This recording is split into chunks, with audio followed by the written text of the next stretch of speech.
তুমি বিছানায় বইরা বইরা মোবাইল দেখছো এই অবেলায়, আর আমার যে পেটের ক্ষুধায়, পেটে ভীষণ জ্বালা। যাও রানী অন্তপুরে, কান্দ গিয়ে আলু সিদ্ধ ভাত, আর রাজসভা সেরে আমি খাবো পেট ভরে ভাত। আলু সিদ্ধ না, ঢেঁড়স সিদ্ধ। ঠিক আছে রানী, ঠিক আছে, আলু সিদ্ধর বদলে ঢেঁড়স সিদ্ধ তাই হবে, সেটা দিয়ে আজ ভাত খাবো।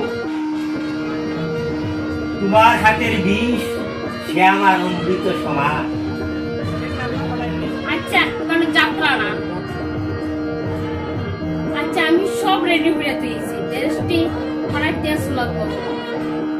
ঠিক আছে রানী, ঠিক আছে, তাই হবে। তুমি বিছানায় শুয়ে শুয়ে মোবাইল দেখো, আমি ঢেঁড়স সিদ্ধ দিতে অন্তপুরে যাচ্ছি। তুমি শুধু ঠাকুরের কাছে আমার জন্য একটু প্রার্থনা করো দেবী, আমি যেন ঢেঁড়স সিদ্ধ দিয়ে জয়ী হয়ে ফিরতে পারি, জয়ী হয়ে ফিরতে পারি, জয়ী হয়ে ফিরতে পারি।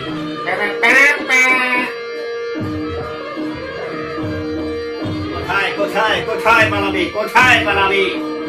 জাফর, শয়তান, কাদব, তাকতামিজ, বেঈমান, বিশ্বাসঘাতক, ঢেঁড়সের বাচ্চা, কোথায় পালাবি? তুই পালাতে গিয়ে কবরে গিয়ে পালালেও আমি সেই কবর থেকে তুলে এনে এই তরবারির আঘাতে, না না না, তরবারি নয়, তরবারি নয়, গরম জলে সিদ্ধ করে তোকে আমি ভক্ষণ করব। তবেই আমার রানীর মনের আশা পূর্ণ হবে। কোথায় কোথায় ঢেঁড়সের বাচ্চা? কোথায় কোথায়? খুঁজে পাচ্ছে না কেন? নজরে আসছে না কেন?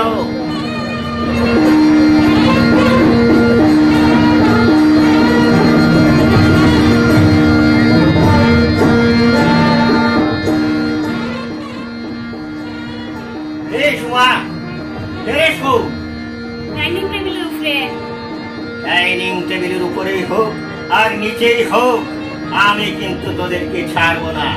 এই তো পেয়েছি,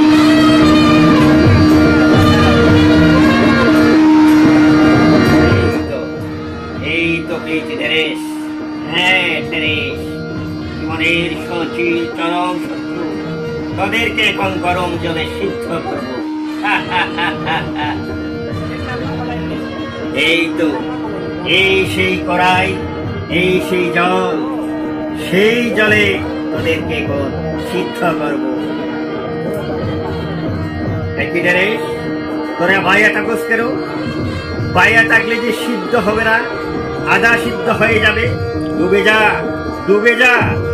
ডুববে না? ঠিক আছে, তাহলে আবার বাইয়া যাস। বাইয়া যাস কেন ঢেঁড়স? ডুবে যা। না ডুবলে যে সিদ্ধ হবে না, আধা সিদ্ধ হয়ে থাকবে। হাফ হয়ে ঢেঁড়স, তোরা কি আমাকে বইনের জামাই পাইছস? ইসলামি করছস, ঠং করছস? ও তবে কি জল কম হয়েছে?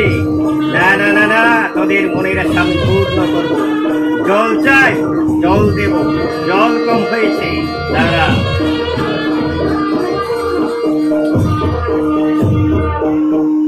ঢেঁড়স, এখনো ভাইয়া আছিস? আরো জল লাগে, দাঁড়া দিচ্ছি। বেসিং যেহেতু আমার হাতের কাছে আছে, জলের জন্য চিন্তা করিস না, তোদের মনের আশা আমি পূর্ণ করে ছাড়বো। জল দিচ্ছি, দাঁড়া।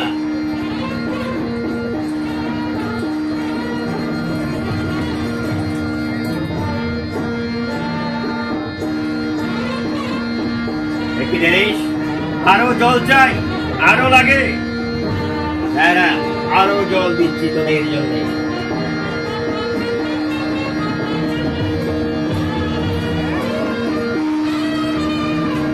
কি ঢেরেশ? জল দিতে দিতে কোরাই উপচে পড়ছে, দেবো তোরা ডুবছিস না? হ্যাঁ, বুঝতে পেরেছি। তোদের জন্য ভালো দাওয়াই দরকার, তারা আমি দাওয়াই নিয়ে এসছি। আমার নাম রণকান্ত মহারাজ। নিয়ে এসেছি ঢেরেশ, তোদের জন্য দাওয়াই নিয়ে এসেছি। ডুবতে তোদেরকে হবে।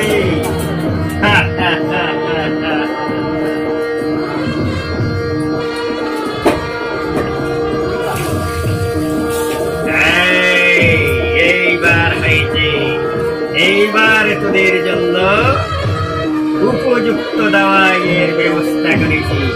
তোরা এখানে থাক, এবার যা করার তোদের রানীমা এসে করবে।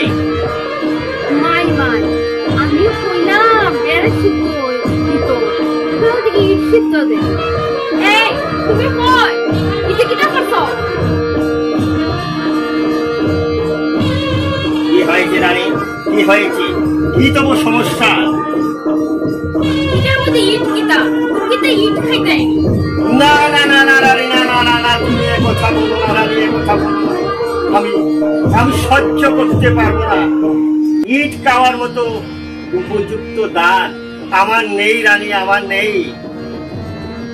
ডং চাল মরছে, ঢেরেশ কো। তুমি জানো না রানী, তুমি জানো না? ডাইলের মজা ডেগের তলায়, আর ঢেরেশের মজা ইটের তলায়। দেখবে তোমাকে আমি ঢেরেশ দেখাচ্ছি। এই যে দেখো রানী, ঢেরেশ। ইটা ইটার তলে গেলিগা। কি করবো রানী, আমি দেখেছি তুমি মুখি সিদ্ধ দেও, আলু সিদ্ধ দেও, ডিম সিদ্ধ দেও, সবই জলের তলে ডুবে যায়, কিন্তু ঢেরেশ পাইয়া থাকে। তাই আমি ইট চাপা দিয়ে তোমার কাছে বন্দি করে রেখেছি। আগুন হোক রানী, আমি ঢেরেশ ডুবাতে শুধু পাইয়া যায়, ঢেরেশ ডুবাতে আমি এত ব্যস্ত ছিলাম, আগুনের কথা আমার একদম মনে নেই, সব ভুলে গেছি। হইছে বুঝছি, যাও তুমি দেড় সিদ্ধ হইলে তার আইয়া খাই। ঠিক আছে রানী, ঠিক আছে।